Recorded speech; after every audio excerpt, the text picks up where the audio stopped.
ইমানের পথে অবিচল থেকে আমার মরণ যেন হয়।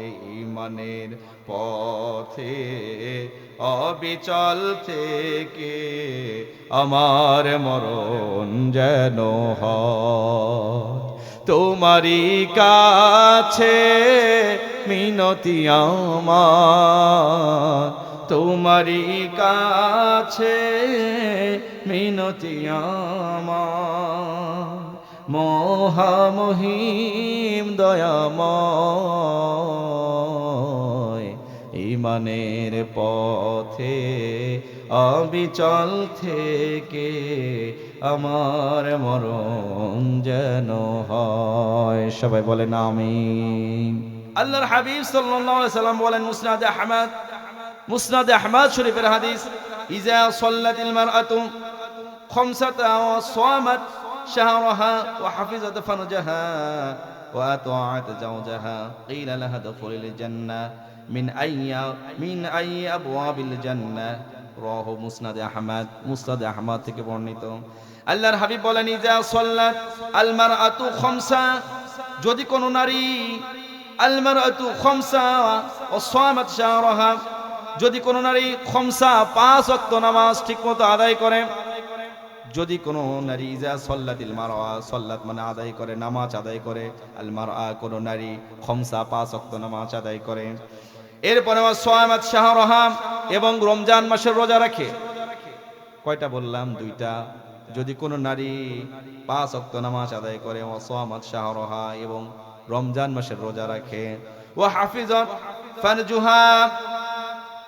হাফিজাত ফারজুহা এবং নিজের পবিত্রতা রক্ষা করে, সতীত্ব রক্ষা করে চলে।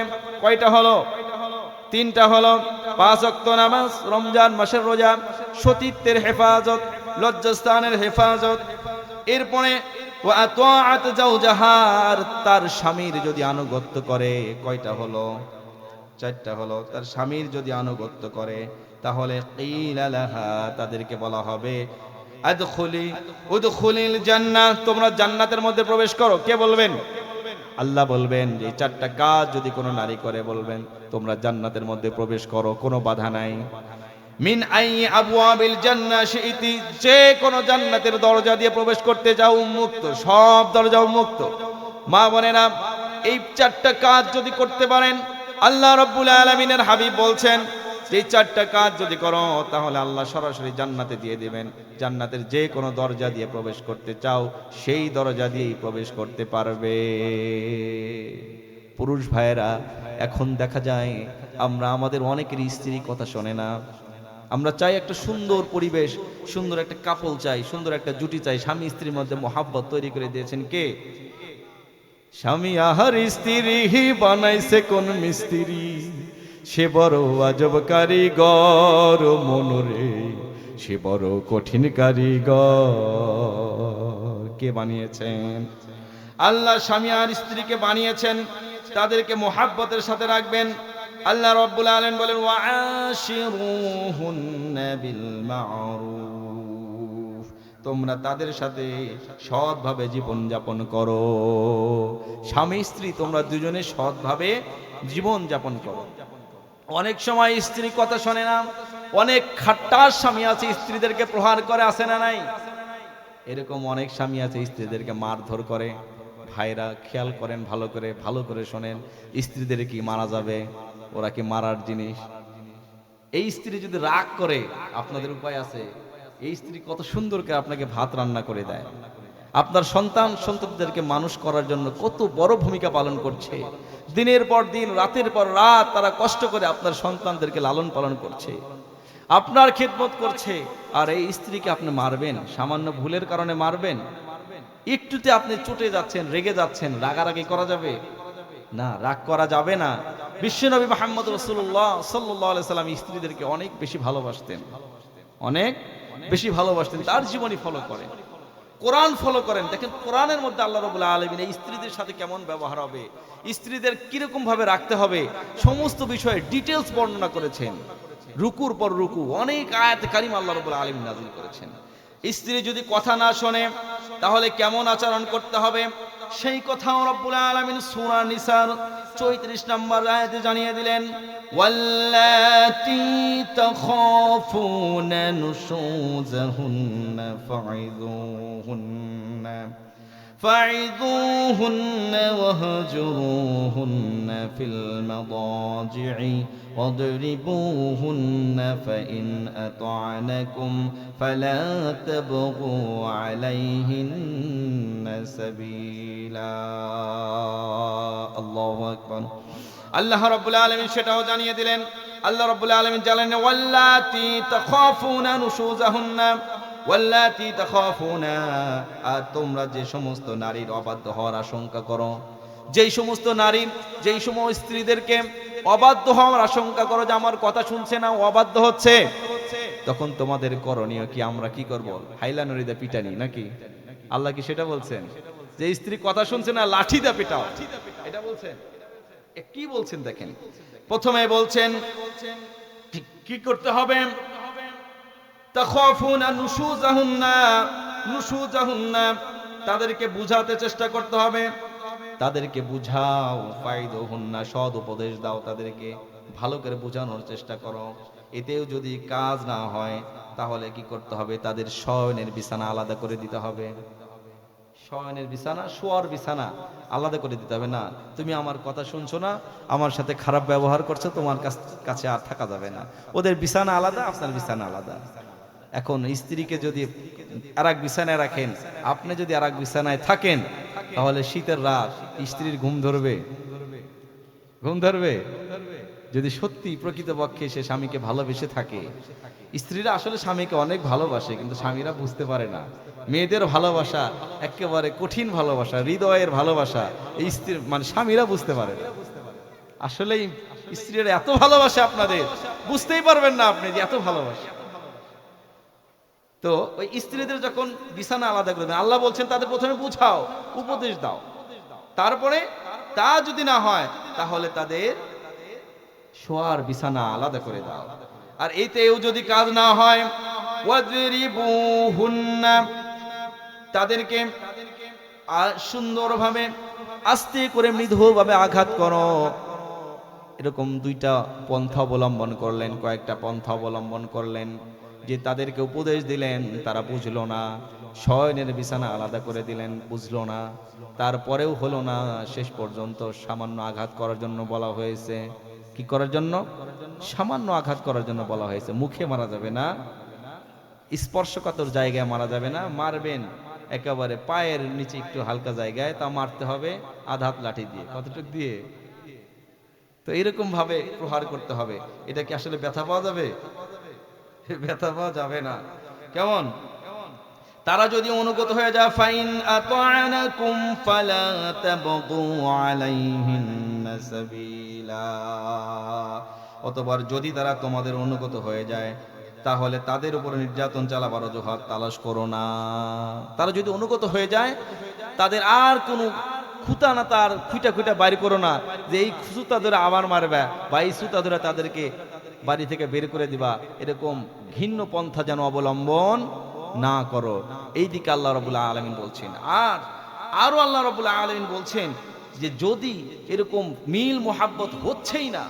কোনোভাবেই মিল মোহাব্বত হচ্ছে না ভাইলে আসতেছে না স্ত্রী আপনিও তার ভাইলে যেতেছেন না সেও আপনার ভালে আসতেছে না তাহলে কি করতে হবে সে কথাও আল্লাহ রাব্বুল আলামিন কোরআনে জানিয়ে দিলেন আল্লাহ রাব্বুল আলামিন সূরা নিসার পরবর্তী আয়াতে 35 নম্বর আয়াতে বললেন وَإِنْ خِفْتُمْ شِقَاقَ بَيْنِهِمَا فَابْعَثُوا حَكَمًا مِنْ أَهْلِهِ وَحَكَمًا مِنْ أَهْلِهَا إِنْ يُرِيدَ إِصْلَاحًا يُوَفِّقِ اللَّهُ بَيْنَهُمَا আল্লাহ রাব্বুল আলামিন জানিয়ে দিলেন তোমরা যদি স্বামী স্ত্রীর মধ্যে তিক্ততা সৃষ্টি হওয়ার আশঙ্কা করো স্বামী স্ত্রীর মধ্যে এমন তিক্ততা হয়ে গেছে ওয়াইন খিফতুম শিকাকা বাইনিহিমা দুইজনের মধ্যে এমন তিক্ততা হয়ে গেছে সমাধান খুঁজে পাচ্ছ না ফাবাসু তোমরা তালাশ করো তোমরা ডাকো হাকামান বিচারক ডাকো মিন আহলিহি তাদের পক্ষ থেকে একজন অভিভাবক ডাকো বিচারক ডাকো ও হাকামান মিন আহলিহা তোমাদের মধ্য থেকে স্বামীর মধ্য থেকে, স্বামীর পরিবার থেকে একজন বিচারক ডাকো, স্ত্রীর পরিবারের মধ্য থেকে একজন বিচারক ডাকো, দুইজন বিচারককে ডাকো। এরকম ডাকা হয় কিনা? ওর পক্ষ থেকে মুরব্বী, এই তোর মুরব্বীকে ডাকো। ওর পক্ষ থেকে মুরব্বীকে ডাকা হয়, আর এর পক্ষ থেকেও মুরব্বীকে ডাকা হয়। দুই পক্ষের মুরব্বীকে আনা হয়। এরকম আছে না নাই? এই সিস্টেমটা কোথাকার সিস্টেম? দেখেন কোরআনের সিস্টেম। আমরা কিন্তু জানি না, আমরা কিন্তু এটা করি অনেকে, কিন্তু আমরা জানি না এটা কোরআনের সিস্টেম। সূরা নিসার 35 নম্বর আয়াত পড়বেন, দেখবেন যে আলহামদুলিল্লাহ এটা পেয়ে গেছে। যে যখন এরকম আশঙ্কা করম, তিক্ততার আশঙ্কা করম, তখন স্বামীর পরিবার থেকে একজন এবং স্ত্রী পরিবার থেকে একজন সালিশ পাঠাও। তারা যদি ইউরিদা ইসলাহান ইউফিকিল্লাহু বাইনাহুমা, তারা যদি সংশোধনের ইচ্ছা করে, তাহলে আল্লাহ তাআলা তাদের উভয়ের মধ্যে অনুকূল পরিবেশ সৃষ্টি করে দিবেন। তারা যদি নিজেরা সংশোধন হতে চায়, আল্লাহ রাব্বুল আলামিনও রহমত নাজিল করে তাদের মধ্যে একটা অনুরূপ সিস্টেম আল্লাহ রাব্বুল আলামিন তৈরি করে দেওয়ার জন্য ব্যবস্থা করে দেবেন। সুবহানাল্লাহ। তো এই জন্য আমরা আগে হার্ড লাইনে হাঁটবো না, এই সিস্টেমগুলো আগে ফলো করার চেষ্টা করব। কারণ একজন স্ত্রী আপনার তো অর্ধাঙ্গী। আল্লাহ রাব্বুল আলামিন বলেন হুন্না লিবাসুল লাকুম ওয়া আনতুম লিবাসুল লাহুন্না, তারা তোমাদের জন্য পোশাক আর তোমরা তাদের জন্য পোশাক। পোশাক শরীরের সাথে কিভাবে লেপ্টে থাকে। পোশাক, শীতের মধ্যে পোশাক ছাড়া থাকা যায়? খালি গায়ে থাকতে পারবেন? থাকতে পারবেন না। আল্লাহ বলছেন তোমার স্ত্রী তোমার জন্য পোশাক, আবার স্ত্রীকে বলছেন তোমার স্বামী তোমার জন্য পোশাক। এমন সুন্দরভাবে পোশাকের মতো লেগে মিলমিশ হয়ে থাকতে হবে। আর এই মিলমিশ হয়ে যদি থাকতে না পারি, তাহলে সংসারে শান্তি, অশান্তি আর অশান্তি। যেই পরিবারের স্ত্রীটা ভালো, সেই পরিবারের শান্তি আর শান্তি। একটি হাদিস শোনাচ্ছি, আন ইবনে আব্বাস রাদিয়াল্লাহু তাআলা قال قال رسول الله صلى الله عليه وسلم ثلاثة لا ترفع صلواتهم فوق رؤوسهم شبرا رجل أما قوما وهم له كارهون وامرأة باتت وزوجها عليها ساخط وأخوان متصارمان رواه ابن ماجه। ইবনে মাজাহ শরীফের হাদিস। আবি হুরায়রা ইবনে আব্বাস রাদিয়াল্লাহু তাআলা আনহু থেকে বর্ণিত, আল্লাহর হাবিব সাল্লাল্লাহু আলাইহি সাল্লাম বলেন, সালাসাতুন লা তুরফাউ সালাওয়াতুহুম ফাওকা রুউসিহিম শিবরা, তিন ব্যক্তির নামাজ তার মাথার উপরে এক বিঘত পরিমাণ উপরে উঠবে না। তিন ব্যক্তির নামাজ মাথার এক হাত উপরে উঠবে না। কয় ব্যক্তির নামাজ? তিন ব্যক্তির নামাজ। এই তিন ব্যক্তির কথা বলে আমি শেষ করে দেব। তিন ব্যক্তির নামাজ মাথার উপরেই উঠবে না। চিন্তা করছেন কত বড় কথা, কত সুন্দর কথা, মারাত্মক কথা, যে নামাজ পড়ছেন কিন্তু এই নামাজ মাথার এক হাত উপরেই উঠবে না, মানে আলোর সাথে যাবেই না, কবুলই হবে না। কোন তিন ব্যক্তি? শুনতে রাজি আছেন নাকি? শুনতে চান? কোন ব্যক্তি? এক নাম্বার ব্যক্তি হলো রজুলুন আম্মা কওমান, এমন ইমাম, এমন কওমের ইমাম, কওমান ওয়া হুম লাহু কারিহুন, ওই কওমের মানুষ ওই ইমামকে পছন্দ করে না। এমন ইমাম হয়েছে জনগণের, ওই ইমামকে জনগণ পছন্দ করে না, কিন্তু ক্ষমতার বলে ইমাম হয়েছে, নিজের ইচ্ছায় ইমাম হয়েছে, ইমাম থেকে সরেও যায় না। কিন্তু নেতা, ইমাম মানে কি? নেতা। শুধু মসজিদের ইমাম না, কিন্তু এটা নেতা। ইমাম মানে নেতা। এমন নেতা সমাজে চেপে বসেছে, স্বেচ্ছায় হোক, জোর জুলুম করে হোক, যেইভাবে হোক, দাপটে হোক, ইমাম হয়েছে, নেতা হয়েছে, কিন্তু ওই সমাজের জনগণ তাকে পছন্দ করে না। এরকম নেতা আছে না নাই? বর্দুল এলাকার মানে কখনো ছিল না। আপনাদের নির্বাচিত নেতাই ছিল, অন্য নেতা ছিল না। এখনকার দেশের নেতা আর কি নেতাগুলো আছে? যারা ক্ষমতার দাপটে নেতা হয়েছিল এরা আছে? এরা কোথায় পালাইছে? পালানোর জায়গা নাই। বাংলাদেশে জায়গা হয় নাই, ভারতে জায়গা হয়েছে, তাও আবার কি অবস্থা! সেখান থেকে একেবারে ষড়যন্ত্রের জাল পাকাচ্ছে। ভারত প্রথমে বাংলাদেশকে তারা বিক্রি করতে চেয়েছিল ভারতের কাছে, কিন্তু শেষ পর্যন্ত দেখা গেল এখন আর বিক্রি করতে পারছে না। ওইখান থেকে বসে বসে এমন নীল নকশা চাপছে, আপনারা খোঁজ খবরে দেখতেছেন যে ফেসবুকে বিভিন্ন জায়গায় খবরে দেখা যাচ্ছে যে বিজিবি বাহিনীকে বাংলাদেশের উপর তারা হামলা করছে, বিজিবিকে হত্যা করে বাংলাদেশের মাটি তারা দখল করার জন্য চেষ্টা করছে। ঠিক কিনা? বাংলার মানুষ এখনো জীবিত আছে, বাংলার মানুষ ৭১ একবার জীবন দিয়েছিল।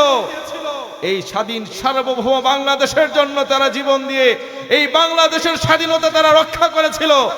আবারও আরেকবার মনে হচ্ছে যে ওই পার্শ্ববর্তী দেশের আবারও আক্রমণ আসবে, বাংলার মানুষ আবারও প্রস্তুত আছে তোমাদেরকে মোকাবেলা করার জন্য।